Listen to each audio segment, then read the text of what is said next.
2024 সালের ছাত্র জনতার অভ্যুত্থান হয়েছে। এই অভ্যুত্থান ঢাকা বিশ্ববিদ্যালয় থেকে একটি সংস্কারমূলক আন্দোলনের মধ্য দিয়ে শুরু হলো। বাংলাদেশের দুর্নীতির দায়ে অভিযুক্ত শেখ হাসিনার বোন শেখ রেহানার কন্যা টিউলিপ সিদ্দিক ফ্ল্যাট কাণ্ডে বিতর্ক ওঠার পর থেকে ব্রিটেনের ক্ষমতাসীন দল লেবার পার্টির এমপি এবং শেখ হাসিনার ভাগ্নি টিউলিপ সিদ্দিক চাঁপাইনবাবগঞ্জের শিবগঞ্জের চৌকা সীমান্তে কাঁটা তারের বেড়া নির্মাণ করাকে কেন্দ্র করে বিজিবি ও ভারতীয় সীমান্তরক্ষী বাহিনী বিএসএফ এর মধ্যে 2 দিন ধরে উত্তেজনা বিরাজ করছে। এরই মধ্যে ভারতের আবদারে রামগড়ে স্থলবন্দর বাংলাদেশের 1000 কোটি টাকা গচ্ছা শিরোনামে একটি সংবাদ প্রকাশ করেছে দেশের একটি জাতীয় দৈনিক। বলা হচ্ছে কেবল ভারতের স্বার্থ রক্ষার্থেই 1000 কোটি টাকার প্রকল্প। আর বাংলাদেশের মানুষ যে দেশকে কত ভালোবাসে, শুধুমাত্র মুজিব কোট, ধানের শীষের ট্যাগ, দাড়িপাল্লার ট্যাগ, টুপি, পাঞ্জাবি, এগুলোর মধ্যে আমরা আসলে ভাবি যে তারাই তো আসলে দেশপ্রেম প্রকৃতপক্ষে করে। আসসালামু আলাইকুম দর্শক, নতুন একটি ভিডিওতে আপনাকে স্বাগতম।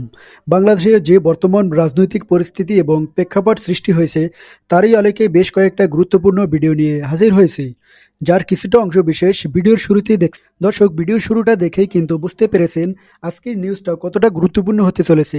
তাই বলবো, যারা ভিডিওটি দেখছেন না টেনে সম্পূর্ণ ভিডিওটি মনোযোগ সহকারে দেখতে থাকুন, তাহলে আজকের বিষয়টা বুঝতে পারবেন। দর্শক, এই বিষয়ে আর কিছুই বলবো না, চলুন দেখে আসি আজকের সেই কাঙ্ক্ষিত ভিডিওগুলো। তার আগে বলবো, যারা এখনও চ্যানেলটি সাবস্ক্রাইব করেননি অবশ্যই সাবস্ক্রাইব করে পাশে থাকা বেল বাটনটি অন করে দিবেন। আর যারা ইতিমধ্যে সাবস্ক্রাইব করেছেন তাদেরকে অসংখ্য ধন্যবাদ। তো চলুন দর্শক, ভিডিওতে একটি লাইক দিয়ে ধারাবাহিকভাবে সবগুলো ভিডিও দেখে আসি। 2024 সালের ছাত্র জনতার অভ্যুত্থান হয়েছে। এই অভ্যুত্থান ঢাকা বিশ্ববিদ্যালয় থেকে একটি সংস্কারমূলক আন্দোলনের মধ্য দিয়ে শুরু হলো। বাংলাদেশের মানচিত্রের দক্ষিণের উজ্জ্বল করে চলে ওঠা দ্বীপ, সেই দ্বীপ দিয়ে বাংলাদেশ গর্ব করতে পারে, সেই বীরের দ্বীপ জেলা ভোলায় আজকে আমরা দাঁড়িয়ে কথা বলছি। সেই বীরের জেলার 57 শুধু নয়, শত শত আমাদের হতযোদ্ধা রক্ত দিয়ে এই অভ্যুত্থান সফল করেছে। 47 জন বীর শহীদ তাদের জীবন দিয়ে এই অভ্যুত্থানকে সফল করেছে। আমাদের মনে হয়েছে যে এতদিন আমরা এই বাংলাদেশের রাজনীতিতে এমন একটি ধারা দেখেছি, সেই ধারায় শুধুমাত্র যখন ভোটের প্রয়োজন হতো তখনই অনেকে জননেতা সেজে জনগণের কাছে আসতো। কিন্তু বিগত 16 বছরে খুবই হাসিনা সেই ভোটের প্রয়োজনীয়তাও রাখেননি, তাই কোন নেতাকে জনগণের কাছে আসতে হয়নি। কিন্তু আমরা মনে করি এই অভ্যুত্থানে আমরা ঐক্যবদ্ধভাবে হাতে হাত রেখে কাঁধে কাঁধ মিলিয়ে লড়াই করে স্বৈরাচারী খুনি হাসিনাকে দেশ ছাড়া করেছি। আমরা ঐক্যবদ্ধভাবে এদেশের ফ্যাসিস্ট বিরোধী সকল দলের, মতের, ধর্মের, বয়সের, শ্রেণীর মানুষ একসাথে লড়াই করেছি। তাই এটা আমাদের দায়বদ্ধতা। এই দেশের প্রত্যেকটি প্রান্তে, হোক কোন দ্বীপ, হোক কোন একটি দেশের সর্বশেষের জেলা, সেখানে গিয়ে সেই জেলার সাধারণ মানুষের কথা শোনা এবং সে অনুযায়ী আগামীর বাংলাদেশের কাজগুলো করা আমাদের সবচেয়ে বড় দায়িত্ব। সেই জায়গা থেকে আজকে যখন আমরা চিন্তা করছি, সেই অভ্যুত্থানে সেই স্পিরিটকে সামনে রেখে আমরা রক্ত দিয়েছি, জীবন দিয়েছি, যেই শব্দগুলো এখন আমরা ধারণ করি বাংলাদেশকে নিয়ে, যেই শব্দগুলো দেখি, সেই শব্দগুলো একটি ঘোষণাপত্রে লিখিত আকারে থাকা প্রয়োজন। কিন্তু কোন কথাগুলো লিখিত আকারে এই ঘোষণাপত্রে থাকা প্রয়োজন, সেগুলো যেন কয়েকজনের কথা না হয়, সেগুলো যেন বাংলাদেশের প্রত্যেকটি জেলার, থানার প্রত্যেকটি শ্রেণীর মানুষের কথা হয়। সেই জায়গা থেকে আমরা এই দ্বীপ জেলা ভোলায় এসেছি। আমরা মনে করি ওই ঢাকা শহর থেকে দূরত্ব কখনো প্রায়োরিটি নির্ধারণ করতে পারে না। প্রায়োরিটি নির্ধারণ করবে কার কতটুকু ত্যাগ আছে। সেই ত্যাগে প্রথম সারির বাংলাদেশের একটি জেলা হচ্ছে বীরের জেলা এই ভোলা। আমরা আজকে ভোলায় রাজপথে হেঁটেছি। আমরা আমাদের যে ভাইরা অটো চালায়, সিএনজি চালায়, ফুটপাতে দোকানদারি করে, যে ভাইরা হোটেল চালায়, ব্যবসা বাণিজ্য করে, তাদের সাথে কথা বলেছি। আমরা তাদেরকে বলেছি তারা ঘোষণাপত্রে কি দেখতে চায়। তারা সবার আগে বলেছে তারা ওই খুনি হাসিনার ফাঁসি দেখতে চায়। আমাদের এই ভোলার সহযোদ্ধারা বলেছে তারা তাদের জায়গা থেকে সেই কলুষিত সিস্টেম গুলো এই বাংলাদেশে তৈরি হয়েছে, খুনি হাসিনা যেভাবে প্রত্যেকটি জায়গায় গোপালগঞ্জের সিন্ডিকেট বসিয়েছে, তার ফ্যামিলি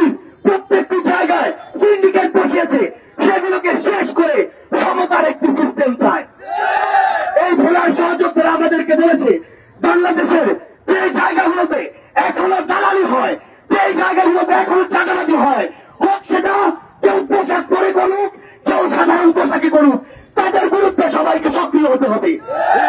আমার এই ভোলার সহযোদ্ধারা আমাদেরকে বলেছে, যারা আমার এই জসিম ভাই সহ আমার অসংখ্য ভাইকে রক্তাক্ত করেছে তাদেরকে বিচারের আওতায় নিয়ে আসতে হবে।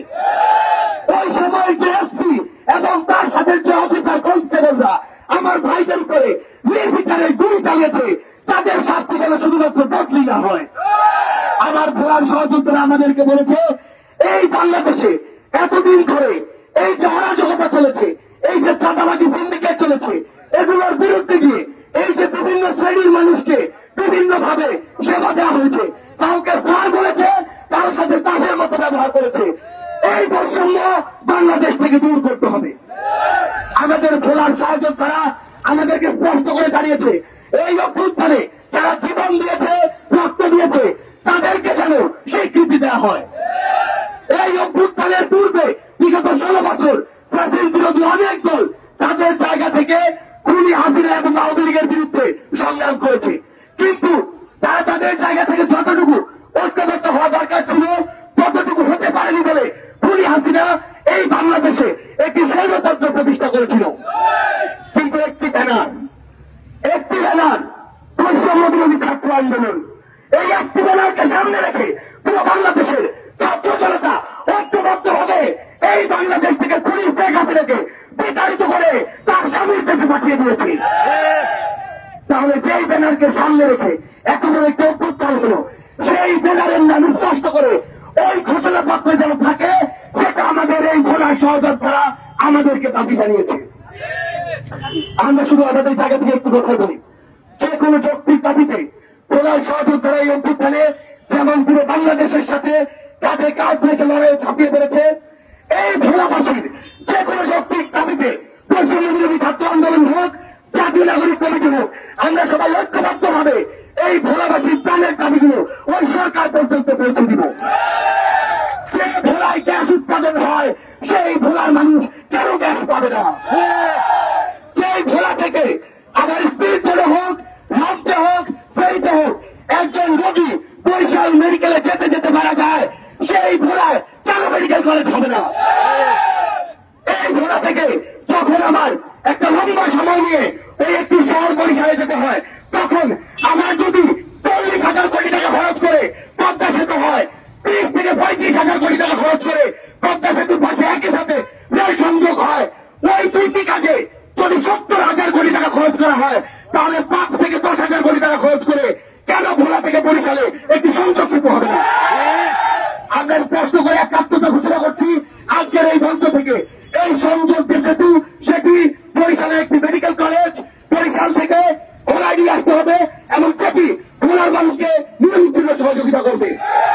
এবং এই যে ভোলার গ্যাস সেটি যেন সিন্ডিকেট করে শুধু ব্যবসা করার জন্য ভোলা থেকে কেউ রক্ত চোষার মতো নিয়ে না যেতে পারে সেই ব্যবস্থা করতে হবে। আমরা আপনাদেরকে এই মঞ্চ থেকে কথা দিয়ে যাচ্ছি, এই প্রত্যেকটি শক্তির দাবি আপনারা আপনাদের জায়গা থেকে শক্তি উপায়ে উপস্থাপন করবেন, আপনাদেরকে সাথে নিয়ে প্রতিনিধি হিসেবে আপনাদেরকে সামনে রেখে আমরা সেগুলো সংশ্লিষ্ট মন্ত্রণালয়ে নিয়ে যাব। পরিশেষে শুধু আপনাদেরকে একটি কথা বলতে চাই, বাংলাদেশের ওই রাজধানী শহর থেকে ভোলা এক প্রান্ত হতে পারে, কিন্তু ভোলার মানুষ কতটা সাহস দিয়ে চলে, তাদের কলিজা কতটা বড় তাই অভ্যুত্থানে দেখিয়ে দিয়েছে। তাদেরকে সে অনুযায়ী মূল্যায়ন করতে হবে। এবং আগামীর বাংলাদেশে আপনাদের প্রতি একটি অনুরোধ, আপনারা সত্যটাকে সত্য বলবেন, মিথ্যাটাকে মিথ্যা, ভালোটাকে ভালো বলবেন, খারাপটাকে খারাপ। যদি খারাপটাকে খারাপ না বলেন, আজকে থেকে কয়েক বছর পরে সেই খারাপ লোককে আপনার গলা চেপে ধরবে। যদি অন্যায়টাকে অন্যায় না বলেন, আজকে থেকে কয়েক মাস পরে সেই অন্যায়টা আপনার সাথে হবে। আগামীর এই নতুন বাংলাদেশে আমরা যারা তরুণ প্রজন্ম রয়েছি, একটু কথা মনে রাখবেন, আমরা যদি ঐক্যবদ্ধ হতে পারি, কোন অপশক্তি আমাদেরকে আটকে রাখতে পারবে না। তাই আপনাদের প্রতি সংগ্রামী অনুরোধ, আগামীর এই বাংলাদেশে, আগামীর এই ভোলায় আপনারা আপনাদের জায়গা থেকে যে কোনো যৌক্তিক দাবিতে আপোষহীন মনোভাব দিয়ে রাজপথে থাকবেন, যৌক্তিক উপায়ে সকল দাবি উপস্থাপন করবেন। আপনাদের যে কোনো যৌক্তিক দাবিতে আমরা আপনাদের সাথে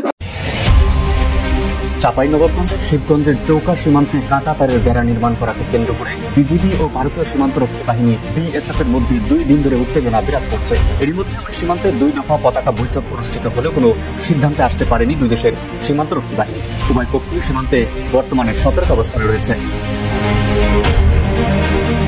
সীমান্তে ভারতীয় সীমান্তরক্ষী বাহিনী কাঁটাতারের বেড়া নির্মাণ নিয়ে গত সোমবার থেকেই স্থানীয় লোকজনের মধ্যে উত্তেজনা চলে আসছে।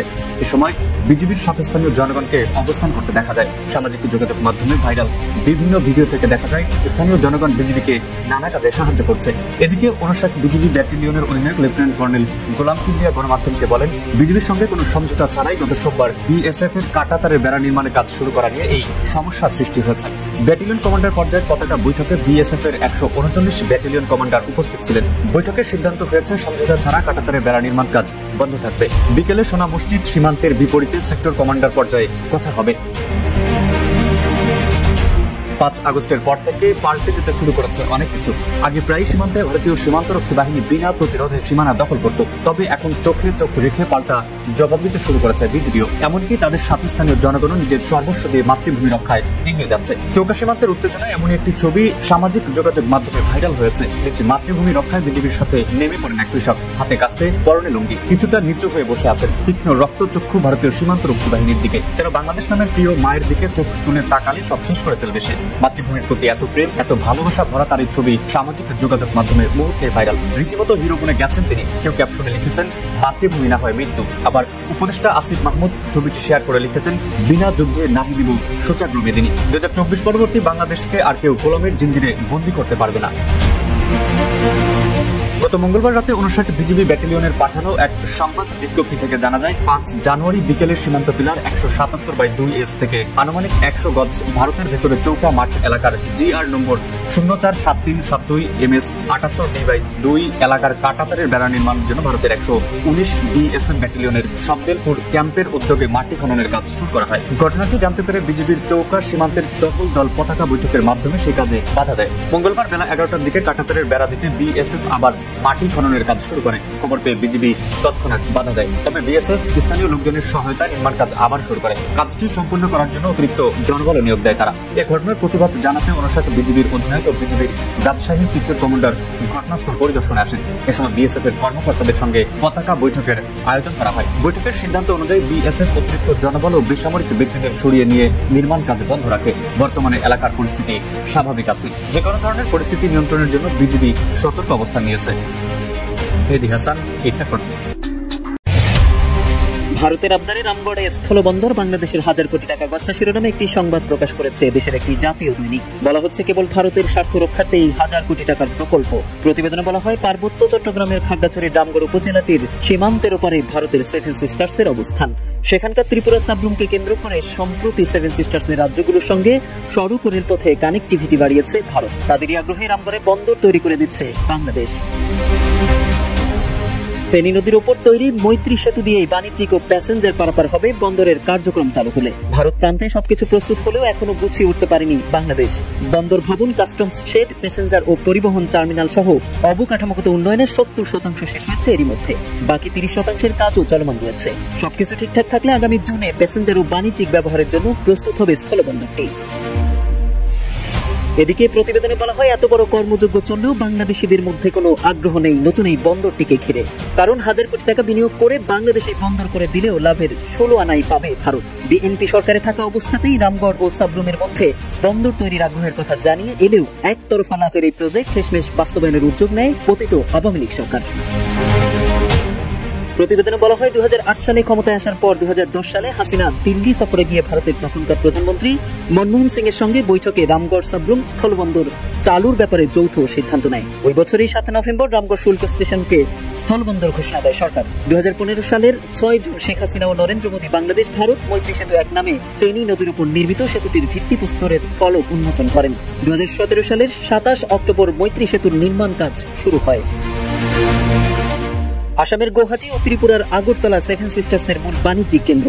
সবচেয়ে নিকটতম মূল শহরগুলোর মধ্যে কলকাতা। শিলিগুড়ি করিডোর হয়ে গৌহাটি কিংবা আগরতলার দূরত্ব 1600 থেকে 1650 কিলোমিটারের মধ্যে। তবে দুর্গম পাহাড়ি পথ হয় ভারী পরিবহন চলাচল একেবারেই অসম্ভব। বিপরীতে রামগড় হয়ে আগরতলার সঙ্গে চট্টগ্রাম বন্দরের দূরত্ব মাত্র 300 এবং গৌহাটির দূরত্ব 600 কিলোমিটারের মতো। আর এই কারণেই ছোট্ট এই বন্দরটির প্রতি এত আগ্রহ ভারতের।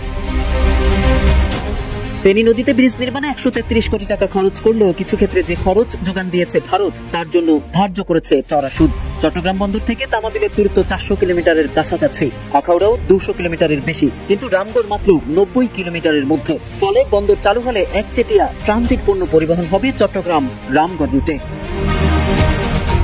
বারৈয়ারহাট থেকে রামগড় পর্যন্ত 38 কিলোমিটার এলাকার হেয়াকোপ থেকে পরের হাট পর্যন্ত বন বিভাগের সংরক্ষিত বনাঞ্চল হওয়ায় বনের মধ্যে কোনো স্থাপনা বা কলকারখানা গড়ে ওঠার আইনগত কোনো বিধি নেই। এছাড়া রামগড় থেকে সোনাইখোল পর্যন্ত পার্বত্য অঞ্চল। শান্তি চুক্তির শর্ত অনুযায়ী পার্বত্য এলাকায় বাইরের কোনো ব্যক্তি বা প্রতিষ্ঠানের নামে জমি রেজিস্ট্রি হওয়ার সুযোগ নেই। ফলে বারৈয়ারহাটের পরে এই এলাকাগুলোতে চাইলেও বড় ধরনের কোনো প্রতিষ্ঠিত কোম্পানি বিনিয়োগ করতে পারবে না। ফলে স্থলবন্দরকে কেন্দ্র করে এই এলাকায় শিল্পায়নের যে স্বপ্ন দেখিয়েছিল বিগত আওয়ামী লীগ সরকার তা পুরোটাই মিছে। বিশ্লেষক ব্রিগেডিয়ার জেনারেল অবসরপ্রাপ্ত শহীদুল্লাহ চৌধুরী মনে করেন, রামগড় থেকে বঙ্গোপসাগরের দূরত্ব 50 কিলোমিটারের কিছু বেশি, তাই এই এলাকাটি বাংলাদেশের নিরাপত্তার জন্য সবচেয়ে বেশি ঝুঁকি। ভারতের জন্য চিকেন নেক যেমন গুরুত্বপূর্ণ, বাংলাদেশের জন্য রামগড়ও তেমনই গুরুত্বপূর্ণ। এই বন্দর চালু হলে দীর্ঘমেয়াদী নিরাপত্তা ঝুঁকিতে পড়বে বাংলাদেশ।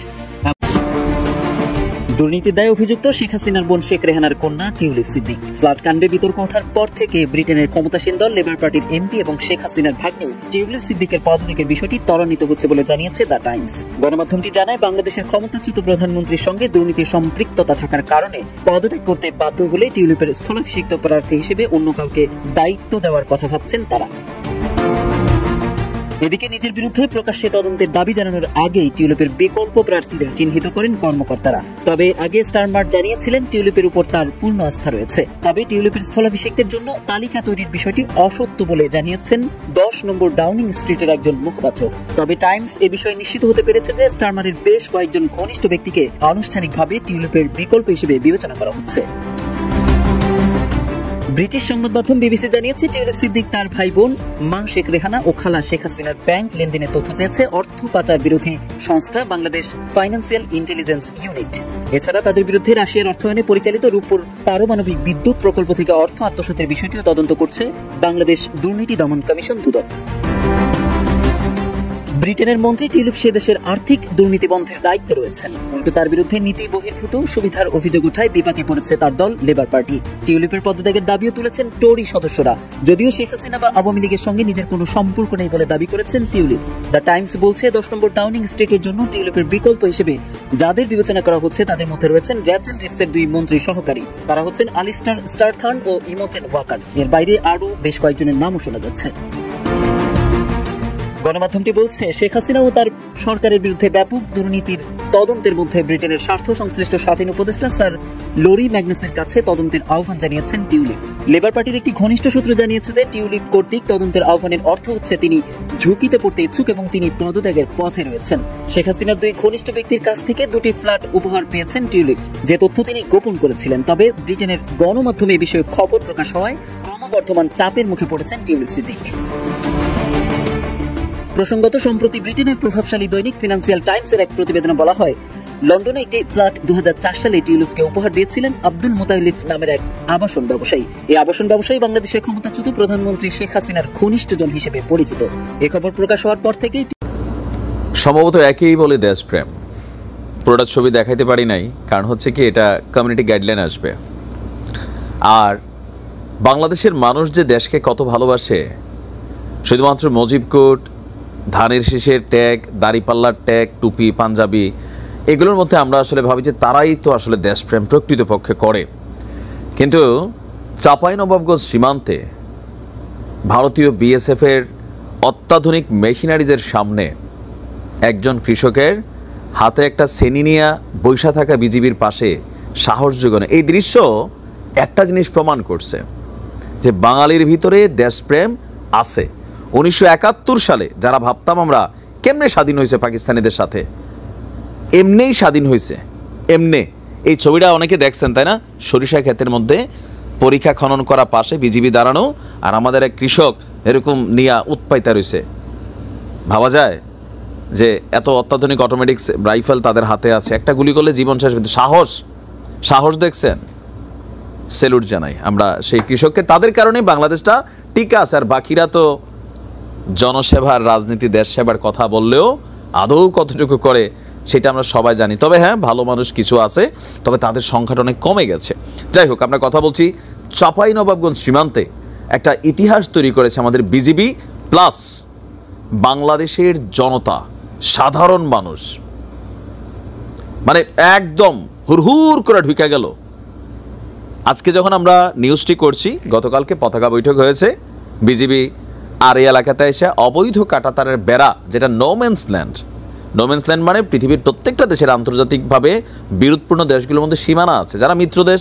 আপনি দেখবেন যে কানাডা, তারপর হচ্ছে আমেরিকা, বিভিন্ন দেশে এদিকে কুলি করলে ওই দেশের সীমানায় পানি ফেলানো যায়। আবার মেক্সিকোর সাথে আমেরিকার সীমান্ত দেখেন, বিশাল ভাই 50 ফুট 100 ফুট ওয়াল তুলে রাখছে। আবার আমাদের ভারত পাকিস্তান, মানে বাংলাদেশ ভারত, এই সকল সীমান্তে ভারত চায়না দেখেন বিশাল নোম্যান্স ল্যান্ড। কেন? যে নির্দিষ্ট একটা সীমানার আশেপাশে আমরা কেউ প্রবেশ করতে পারবো না, কোনো স্থাপনা তৈরি করতে পারবো না, আরও অনেক কিছুই পারবো না।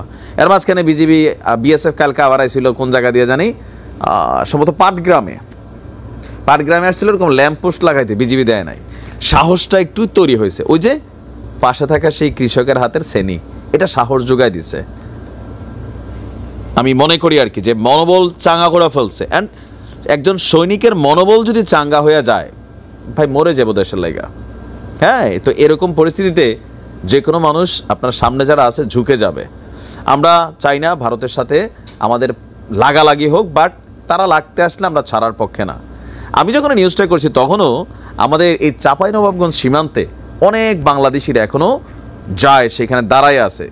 4 জন, এই মুহূর্তে পরিস্থিতি শান্ত অনেকটা। বিজিবির 4 জন সেনা এখানে টহল করছেন, হয়তো নার্ভাস, হয়তো না 100% কিছু হলে নার্ভাস, কারণ এখানে একটা বিরোধপূর্ণ অবস্থান হয়েছে। ও পাশের দৃশ্য দেখা যাচ্ছে, কয়েকজন বিএসএফ আছে, তবে আমাদের বিজিবির পিছনে ওই এলাকার আমজনতা আওয়াজ দেখো, ভাই টেনশন করে না, আসি বাহে, আছি বাহে, সাহস পায়। নেতাদের ভাষণে সাহস পায় না, কারণ যে পরিস্থিতিটা হয়েছে, আমি আবারও বলি, এইগুলো খবরগুলোর মধ্যে আনন্দের মধ্যে আরেকটু খবর দিয়ে রাখি অ্যাডভান্স। ভারতের সীমান্তে বাংলাদেশের কোনো নাগরিক যারা অবৈধ চোরা কারবারে আছেন, মাদক কারবারে আছেন, ডাইরেক্ট বা গুলি করে মাইরা ফেলবে, তারা লিগ্যালিটি দেখাইতে পারবে। দয়া করে প্রাণটারে রক্ষা করেন। এই মুহূর্তে 2-4 দিন ওই সীমান্তের দিকে কিন্তু ভুলেও মুভমেন্ট করেন না, তাহলে পরিস্থিতি খারাপ হবে। তো আমাদের চাঁপাইনবাবগঞ্জের 59 বিজিবি ব্যাটালিয়নের অধিনায়ক লেফটেন্যান্ট কর্নেল গোলাম কিবরিয়া বলছেন, সীমান্ত পরিস্থিতি স্বাভাবিক। আর গতকালকে পতাকা বৈঠক হয়েছে। সীমান্তে আপাতত বিএসএফ রাস্তা বা কাঁটাতারের বেড়া নির্মাণ কাজ বন্ধ রাখতে সম্মত হয়েছে। পাওয়ার কলিজা বাংলাদেশ দেখাইছে, আলহামদুলিল্লাহ। আমরা যদি দেখি সীমান্ত গেছে সেই কাঁটাতারের বেড়া আপাতত টোটালি বন্ধ থাকবে পরবর্তী সময়। দর্শক, আমি আশা করি আপনি সবগুলো ভিডিওই মনোযোগ সহকারে দেখছেন। সেই সাথে দর্শক, এই ভিডিওগুলো সম্পর্কিত যদি কোনো তথ্য এবং মতামত থাকে তাহলে কমেন্টে জানাবেন। এতক্ষণ সাথে থাকার জন্য ধন্যবাদ। আজকের মতোই এ পর্যন্তই। আল্লাহ হাফেজ।